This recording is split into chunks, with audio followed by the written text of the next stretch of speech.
Assalamualaikum warahmatullahi wabarakatuh. Pada pertemuan kali ini kita akan membahas mengenai materi gelombang, bunyi, dan cahaya yang akan dibawakan sendiri oleh saya atas nama Gebri Elaebo dengan NIM H042212 dari kelas Fisika 22B.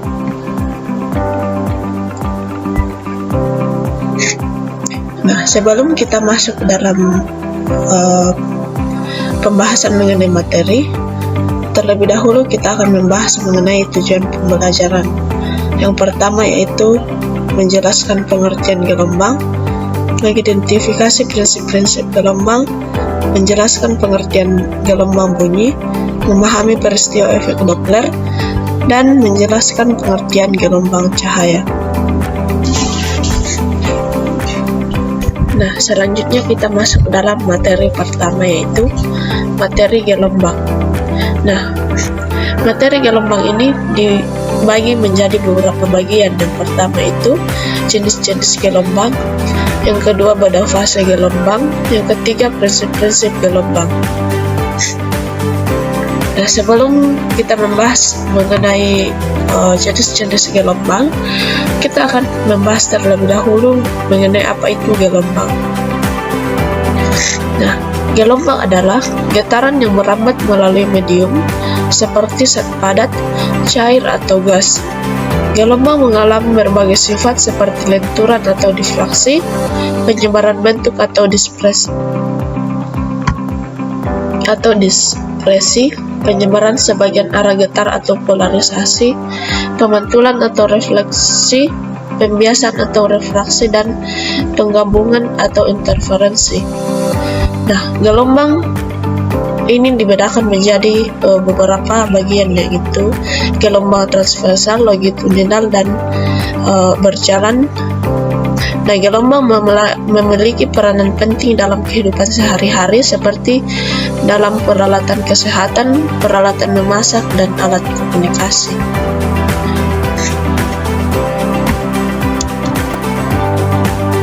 Selanjutnya kita masuk dalam bagian pertama yaitu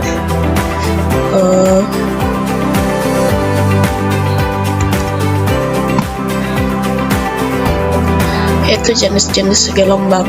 Nah, jenis-jenis gelombang ini dibagi menjadi beberapa bagian. Yang pertama itu berdasarkan arah getaran dan arah rambatnya.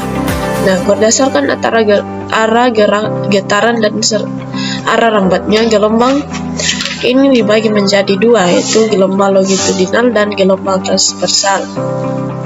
Nah, gelombang longitudinal yaitu gelombang yang arah getarannya berhimpit dengan arah rambatnya, sedangkan gelombang transversal yaitu gelombang yang arah getarannya tegak lurus dengan arah rambatnya.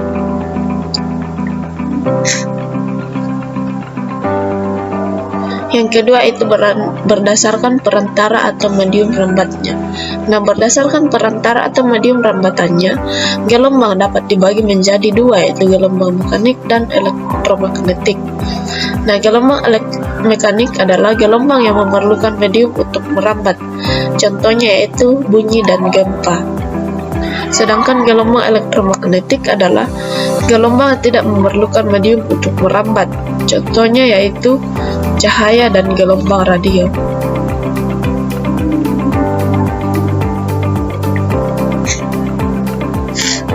Selanjutnya kita masuk dalam materi yang kedua yaitu beda fase gelombang. Nah, beda fase gelombang adalah keadaan gelombang yang berkaitan dengan simpangan dan arah rambatnya.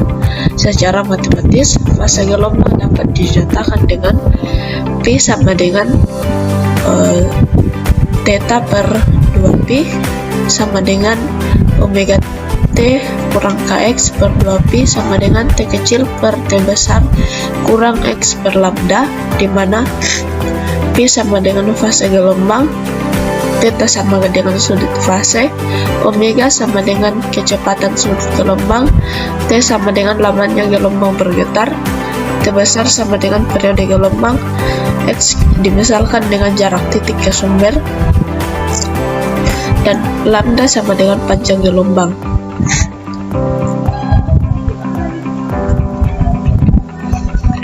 Nah, secara matematis, beda fase dinyatakan sebagai delta P sama dengan PB kurang PA, di mana PB sama dengan fase gelombang B dan PA sama dengan fase gelombang A. Selanjutnya, delta P sama dengan XB kurang XA per lambda, di mana XB dan XA berturut-turut adalah jarak titik ke sumber untuk masing-masing fase gelombang. Lambda sama dengan panjang gelombang. Kemudian kita peroleh bahwa delta P sama dengan delta X per lambda. Selanjutnya kita masuk dalam bagian ketiga, yaitu prinsip-prinsip dalam gelombang. Prinsip-prinsip gelombang dibagi menjadi beberapa bagian, yaitu yang pertama prinsip superposisi. Nah, apabila dua gelombang atau lebih merambat pada medium yang sama, maka gelombang-gelombang tersebut akan bertemu pada satu titik dan waktu yang sama. Simpangan kedua gelombang tersebut dapat dijumlahkan dan menghasilkan sebuah gelombang baru dengan simpangan yang berbeda sehingga terjadi superposisi gelombang, seperti pada gambar berikut. Nah, adapun syarat dari superposisi gelombang adalah kedua gelombang yang bersuperposisi harus saling koheren atau memiliki frekuensi dan bentuk yang sama atau identik. Kedua gelombang yang berasal dari sumber yang sama dapat dikatakan sebagai dua gelombang yang koheren. Selanjutnya itu prinsip yang kedua, itu prinsip Huygens, di mana prinsip ini menyatakan bahwa setiap titik dilewati sumber gelombang akan menghasilkan muka gelombang yang panjang gelombangnya sama dengan gelombang sumbernya. Prinsip yang ketiga itu intensitas gelombang. Nah, besaran yang dinyatakan dengan laju perubahan energi persatuan luas disebut dengan intensitas. Adapun intensitas gelombang memenuhi hukum kuadrat terbalik, artinya besar intensitas akan berbanding terbalik dengan kuadrat jarak dari titik ke sumber gelombang. Besar intensitas dari sumber gelombang secara matematis dapat dinyatakan dengan persamaan berikut, yaitu I sama dengan P per A, di mana I sama dengan intensitas, P sama dengan energi persatuan waktu, dengan A sama dengan luas. Selanjutnya kita masuk dalam materi yang kedua, itu gelombang bunyi. Gelombang bunyi dapat terbagi menjadi beberapa bagian, diantaranya yang pertama itu cepat rambat bunyi, sumber bunyi, efek Doppler, resonansi, pelayangan bunyi, intensitas dan taraf intensitas bunyi cahaya, aplikasi gelombang bunyi.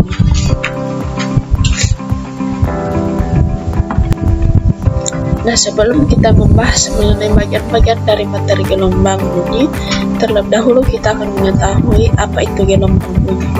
Nah, gelombang bunyi adalah gelombang yang merambat melalui medium tertentu.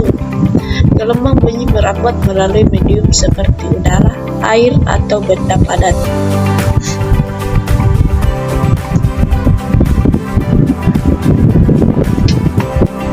Nah, kita masuk pada bagian pertama, itu cepat rambat bunyi. Cepat rambat bunyi ini dibagi menjadi beberapa bagian berdasarkan medium rambatannya. Yang pertama itu cepat rambat bunyi pada saat padat. Nah, pada saat padat, cepat rambat bunyi dihitung dengan akar perbandingan modulus elastis atau E terhadap massa jenis bahan. Dengan secara matematis dirumuskan V sama dengan akar E per rho, di mana E sama dengan modulus elastis dan rho sama dengan massa jenis bahan.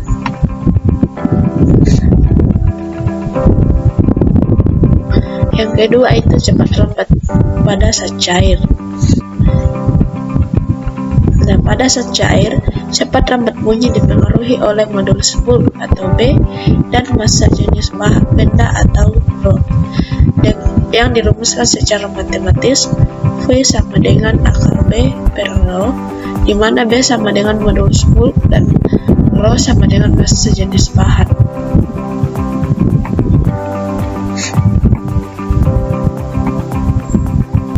Selanjutnya itu cepat rambat bunyi pada gas. Nah, pada gas, kecepatan molekul dipengaruhi oleh suhu. Semakin cepat molekul bergerak, maka bunyi akan semakin cepat untuk dirambatkan. Adapun modulus pada udara akan bergantung pada tekanan dan keadaan adiabatik yang ditunjukkan dengan persamaan B sama dengan Y kali P, di mana Y sama dengan konstanta Laplace dan P sama dengan tekanan.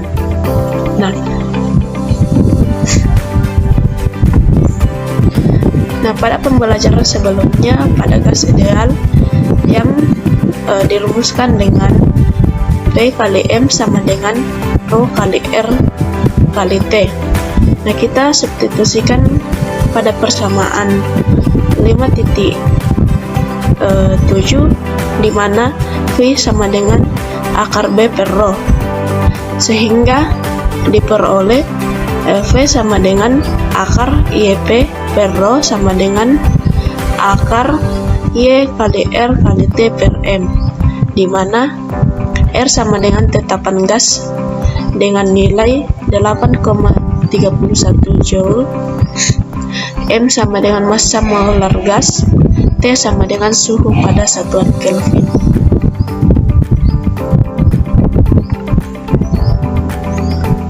Selanjutnya kita masuk pada bagian yang kedua, itu sumber bunyi. Nah, sumber bunyi dibagi menjadi beberapa bagian. Yang pertama itu sumber bunyi pada dawai. Adapun frekuensi pada dawai yang dirumuskan dengan Fn sama dengan V per lambda N sama dengan N per 2L, di mana F sama dengan frekuensi, V sama dengan cepat rambat gelombang bunyi, lambda N sama dengan panjang gelombang bunyi, L sama dengan panjang dawai, N sama dengan jumlah dari 1, 2, dan 3 dan seterusnya. Nah, adapun cepat rambat bunyi pada dawai yang disimbolkan dengan V tergantung pada tegangan dawai atau F, massa dawai M, dan panjang dawai atau L yang secara matematis dinyatakan dengan persamaan V sama dengan akar F per A kali Rho sama dengan akar FL per M, di mana F sama dengan tegangan dawai, L sama dengan panjang dawai, M sama dengan massa dawai. Selanjutnya itu sumber bunyi pada pipa organa. Nah, pada pipa organa terdapat dua pipa, yaitu pipa organa terbuka dan pipa organa tertutup. Nah, pada pipa organa terbuka merupakan sebuah pipa dengan kolom udara tanpa penutup pada kedua ujungnya, seperti yang ditunjukkan pada gambar berikut. Nah, sedangkan pipa organa tertutup adalah salah satu ujung dari kolom udara pada pipa tersebut berada pada posisi tertutup yang digambarkan seperti berikut.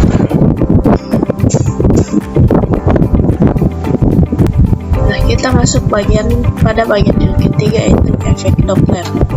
Nah, efek Doppler adalah fenomena yang menyebabkan perubahan frekuensi atau panjang gelombang pada penerima yang sedang bergerak relatif terhadap sumber. Nah, contoh efek Doppler yang biasa kita temukan dalam kehidupan sehari-hari adalah suara sirine yang berbeda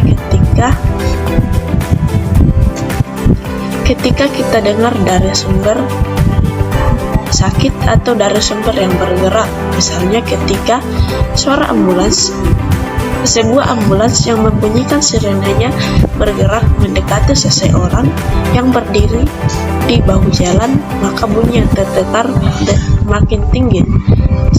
Selanjutnya ketika ambulans tersebut bergerak menjauh, maka bunyi sirene yang terdengar akan semakin kecil. Nah, seperti yang dijelaskan pada gambar berikut, bahwa si pengamat B akan mendengar suara.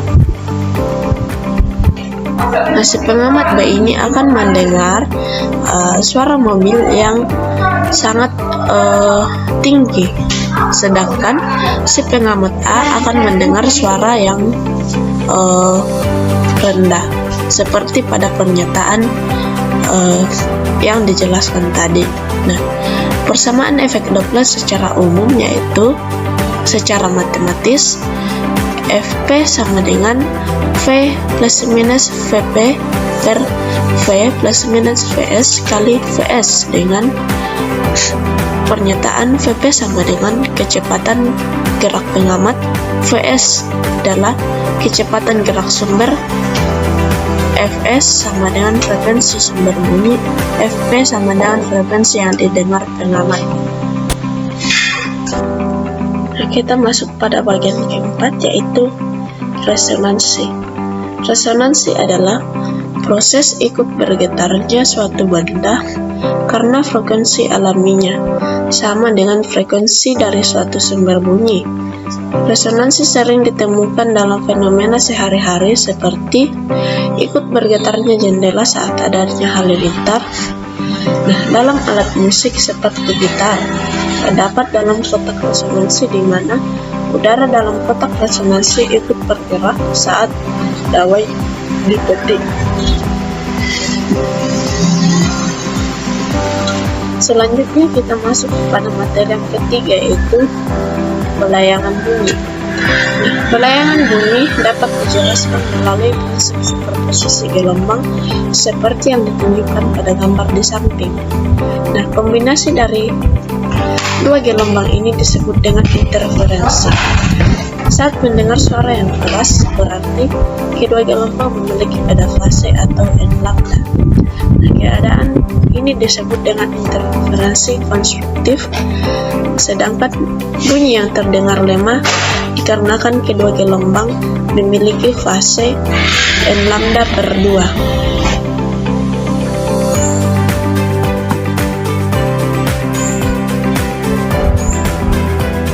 Adapun persamaan untuk menentukan layangan bunyi yang dirumuskan sebagai berikut. Fn sama dengan F2 kurang F1, di mana Fn sama dengan frekuensi layangan bunyi, F1 dan F2 sama dengan frekuensi benda yang berinterferensi. Selanjutnya kita masuk dalam bagian ke-6 yaitu intensitas dan taraf intensitas bunyi. Ukuran kekuatan dari bunyi dinyatakan dengan istilah taraf intensitas bunyi. Taraf intensitas bunyi ini merupakan logaritma perbandingan antara intensitas yang diukur dengan intensitas ambang pendengaran yang secara matematis dapat dinyatakan dengan persamaan sebagai berikut. TI sama dengan 10 log I per I0, dan taraf intensitas memiliki satuan desibel atau dB.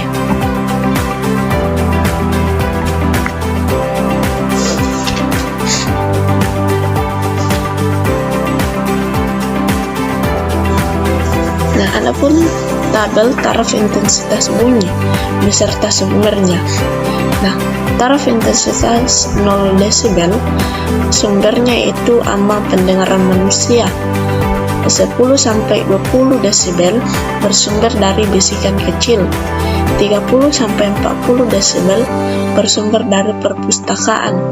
50-70 desibel bersumber dari percakapan sehari-hari. 70-80 desibel bersumber dari lalu lintas yang ramai. 90 desibel bersumber dari alat pengembar beton. Besar 90 desibel bersumber dari mesin jet.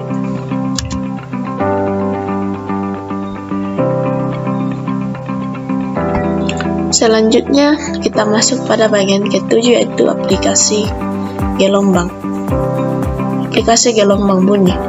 Nah, prinsip gelombang bunyi memiliki banyak aplikasi dalam kehidupan sehari-hari. Salah satunya adalah NDT atau non-destructive testing, yaitu penguji atau pengecek cacat bahan tanpa harus merusak material tersebut. NDT menggunakan prinsip pemantulan gelombang dengan menggunakan frekuensi ultrasonik. Frekuensi ultrasonik memiliki rentang frekuensi di atas 20.000 Hz. Saat sinyal ultrasonik mengenai suatu benda asing, maka layar akan menunjukkan adanya suatu sinyal yang tidak sesuai. Selain menguji bahan, NDT juga dapat dimanfaatkan dalam dunia medis dengan menggunakan prinsip yang sama, yaitu mendeteksi benda asing atau suatu cacat di dalam tubuh menggunakan pemantulan gelombang.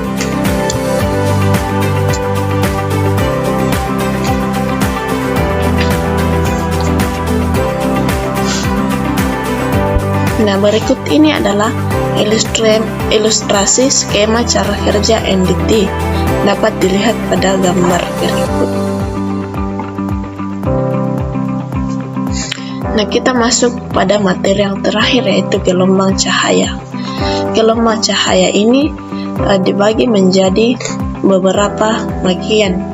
Yang pertama itu interferensi cahaya, yang kedua polarisasi, yang ketiga difraksi cahaya, dan yang terakhir yaitu aplikasi gelombang cahaya. Nah, kita akan membahas terlebih dahulu yaitu gelombang cahaya. Nah, gelombang cahaya adalah jenis gelombang elektromagnetik yang dapat merambat melalui medium vakum atau medium material. Cahaya merupakan salah satu spektrum gelombang elektromagnetik yang merambat tanpa memerlukan medium. Gelombang cahaya memiliki sifat-sifat seperti dapat dilihat langsung oleh mata, memiliki arah rambat yang tegak lurus dengan arah getar atau transversal, merambat melalui garis lurus, memiliki energi, dan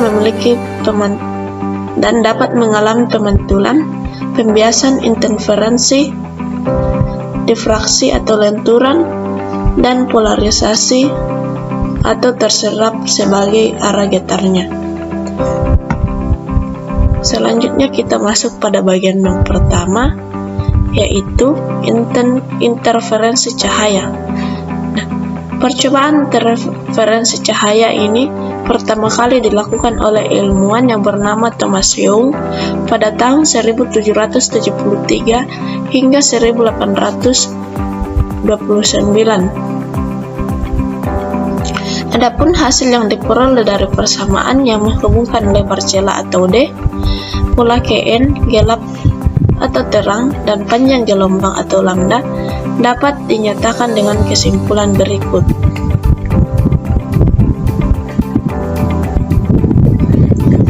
Yang pertama itu interferensi konstruktif, saling menguatkan atau membuat terang, yang dirumuskan dengan desin theta sama dengan n kali lambda. Yang kedua itu interferensi destruktif, saling melemahkan atau membuat gelap, yang dirumuskan dengan desin theta sama dengan 2n tambah 1 kali lambda per 2, dengan theta sama dengan sudut simpangan antara sinar dan cahaya, lambda sama dengan panjang gelombang, d sama dengan jarak antar celah, n sama dengan jumlah dari 0, plus minus 1, plus minus 2, plus minus 3, dan seterusnya. N adalah order terang atau gelap.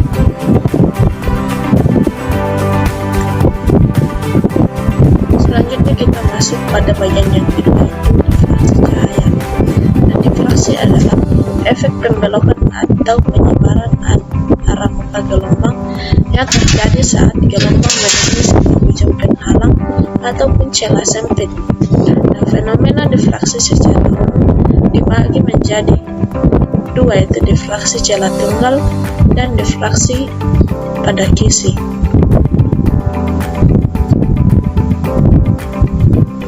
Nah, difraksi celah tunggal berdasarkan gambar berikut.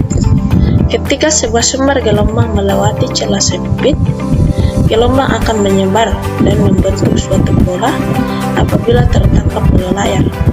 pola menunjukkan daerah dengan intensitas tinggi dan intensitas rendah.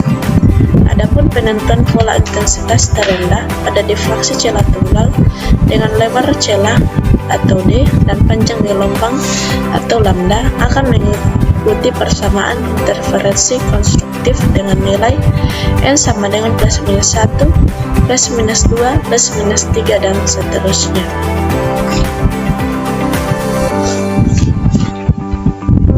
Selanjutnya itu difraksi Kisi. Kisi adalah banyak celah sangat sempit dengan jarak antara celahnya dibuat sama untuk mendapatkan pola yang sama. Salah satu contoh aplikasi difraksi pada Kisi adalah penentuan struktural kristal karena kristal memiliki pola yang berulang.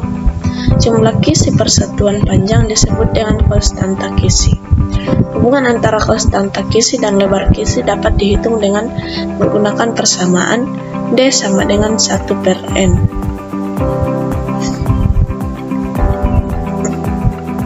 Nah, selanjutnya kita masuk pada bagian yang ketiga, yaitu polarisasi. Polarisasi adalah peristiwa penyerapan arah bidang getar dari suatu gelombang. Polarisasi hanya berlaku pada gelombang transversal saja karena arah getarnya tegak lurus dengan arah rambatnya. Cahaya adalah gelombang transversal sehingga dapat dipolarisasikan. Intensitas cahaya yang diamati pengamat akan tereduksi yang besarnya dapat dihitung dengan persamaan I sama dengan I0 kali cos kuadrat kali theta, dengan I0 sama dengan intensitas mula-mula, I sama dengan intensitas setelah melewati polarisator, theta sama dengan sudut antara sumbu polarisator dan sumbu analisator. Nah, polarisasi juga ini adalah sifat gelombang elektromagnetik yang melibatkan cahaya, radiasi atau magnet yang bergerak dari arah tertentu. Gelombang cahaya terdiri dari gelombang dengan getaran hanya pada satu sudut. Polarisasi menjadi sifat yang diterapkan pada gelombang transversal, salah satunya cahaya atau optik. Polarisasi adalah sifat radiasi gelombang elektromagnetik tertentu yang melibatkan arah dan besarnya medan listrik yang bergetar terkait dengan cara tertentu.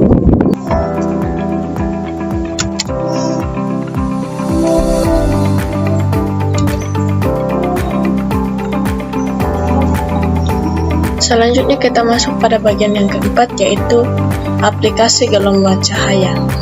Nah, liquid crystal device atau LCD merupakan suatu teknologi di mana cairan kristal dapat diatur posisinya sehingga bisa menyaring beberapa sumber arah getar dan menampilkan arah getar yang diharapkan dengan menggunakan prinsip polarisasi. Layar LCD memanfaatkan sifat-sifat cahaya seperti refleksi, refraksi, difraksi, dan polarisasi untuk menampilkan gambar yang diharapkan. Berbeda dengan LCD, layar light emitting diode atau LED memanfaatkan banyak LED sebagai sumber cahaya yang kecerahannya dapat diatur secara elektronik. Sumber ini kemudian dilewatkan pada beberapa lapisan dan akan berarti layar RGB. Nah, layar RGB terdiri atas jutaan elemen dengan warna merah, hijau, dan biru. Ketiga warna ini dikombinasikan secara elektronik untuk menampilkan gambar dengan kecerahan dan warna yang diharapkan. Nah, aplikasi gelombang cahaya juga ini banyak ditemukan dalam kehidupan sehari-hari dapat digunakan dalam kehidupan sehari-hari seperti sonar. Nah, prinsip kerja sonar ini berdasarkan prinsip pemantulan gelombang ultrasonik. Nah, sonar ini dapat digunakan untuk mendeteksi objek di bawah permukaan air. Selanjutnya itu hidropan. Nah, gelombang cahaya dapat digunakan untuk membantu tanaman hidroponik dalam proses fotosintesis. Berikutnya itu sepeda pemantul cahaya. Nah, sepeda pemantul cahaya juga ini merupakan contoh aplikasi gelombang cahaya untuk teknologi yang digunakan untuk memantulkan cahaya pada roda sepeda. Berikutnya itu kompor tenaga surya. Nah, kompor tenaga surya juga ini merupakan contoh aplikasi gelombang cahaya untuk teknologi yang menggunakan sinar surya untuk mengubah energi cahaya menjadi energi listrik.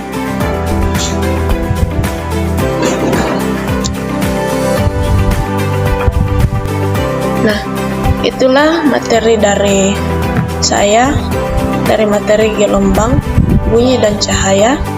Sekian dari saya. Wassalamualaikum warahmatullahi wabarakatuh.